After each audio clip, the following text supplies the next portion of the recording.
is one step forward, two steps back. There really aren't shortcuts. There isn't a formula for working with actors, no point at which you can say, I'm going to do exactly this and exactly that, and it's all going to work. But there are principles. There is a craft. There is a lot of exhilarating, arduous preparation, and then you get to jump off a cliff without any expectations about whether it's going to work or not. Ready to be in the moment when you get the actors there, ready to throw out every scrap of your preparation if you need to, because there are going to be surprises. Actors, the mysterious other. Directing film or television is a high-stakes occupation. It captures your full attention at every moment, calling on you to commit every resource and stretch yourself to the limit. It's the whitewater rafting of entertainment jobs. But for many directors, the excitement they feel about a new project tightens into anxiety when it comes to working with actors.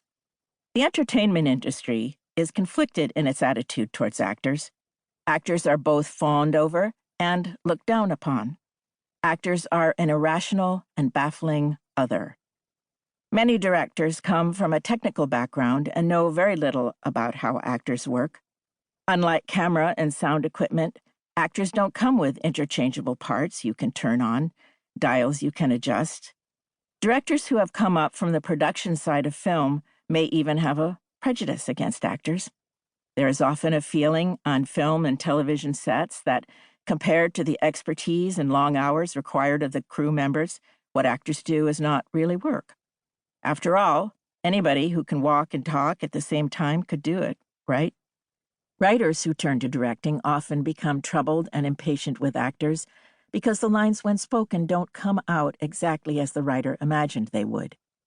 Directors who are highly gifted visually and completely at ease with the camera, directors of commercials and music videos, for example, are sometimes bored with dialogue and uncomfortable with actors. And I am sorry to say that it is my observation that students can graduate even from prestigious film schools knowing nothing about techniques of directing actors. Indeed, many people seem to believe that directing actors can't be taught, that it's a matter of instinct and intuition, that you either have it or you don't. I find that many directors I meet, including talented and successful ones, are practically rudderless when it comes to directing actors, and worse, embarrassed about asking for help. Most directors know that they could benefit from better communication with actors. The horror stories of breakdowns in communication between actors and directors are legion. It's easy to see how this can happen when inexperienced directors are paired with experienced, high-profile actors. I heard one story of a major star with a tough guy image who, every time the director took him aside, would look up and say, loud enough for the crew to hear, "You want me to suck what?"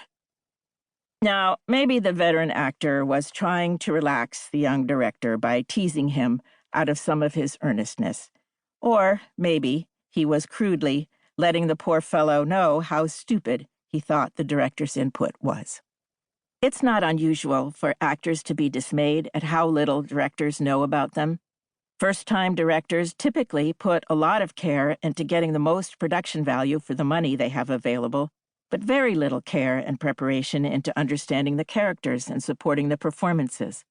As a result, the worst thing about low-budget films is often the acting.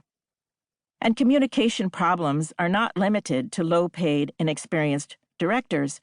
Well-known actors and directors can be disappointed when they finally work together.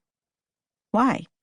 Sometimes it's because the director is not totally invested in the project and his ideas are superficial.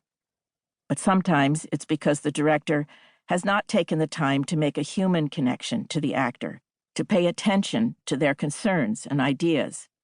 It is important for directors to know that an actor can hear your ideas better if the actor feels heard.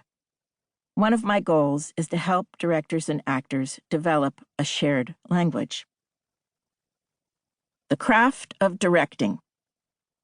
Directing actors can be taught as a craft. It does not need to be mystified.